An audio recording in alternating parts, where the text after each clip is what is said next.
عائشہ یا امہات المومنین میں سے کسی یہ روایت ہے کہ رسول کے خود ان کے جبہ کو پانی میں بھگو کر رکھا تھا اور پانی مریضوں کو پلاتے اس سے شفا حاصل کرتے تھے. کیا یہ روایت سند صحیح اگر ہے تو اس کے ساتھ کریں. ہاں ام سلمہ سے یہ ثابت ہے کہ نبی کریم صلی اللہ علیہ وسلم کا کرتا ان کے پاس تھا, اسے وہ پانی میں یا کچھ بال بھی تھے تو وہ بالوں کو پانی میں بھگو کر لوگوں کو پلاتی تھی. یہ بات جو ہے علماء کے نزدیک نبی کریم صلی اللہ علیہ وسلم کی خصائص میں سے, خصوصیات میں سے. اللہ کے رسول کو اللہ رب العزت وہ تھے انسان, لیکن اللہ نے ایسا جسم دیا تھا ایسا پاک کہ آپ کا پسینہ بھی پاک تھا, پسینے کی خوشبو آتی تھی. اور صحیح حدیث ثابت ہے کہ ایک صحابیہ نے ام سلیم نے پسینہ بھی جمع کر دیا تھا, عطر میں ڈالا تھا.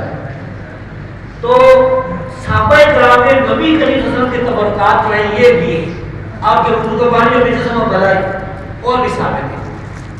لیکن آپ کے بعد کسی صحابی یا تابعی یا تبع تابعی کے ساتھ یہ کام بالکل نہیں ہو, اس لیے یہ رسول صلی اللہ علیہ وسلم کی خصائص میں سے. اب کوئی نہیں کہ آپ کو پیر یا مولوی یا کوئی بڑا آدمی شخص نام بات کے وہ کہے کہ میرا کرتا جو ہے آپ کوئی بھی نہیں تیرا کرتا.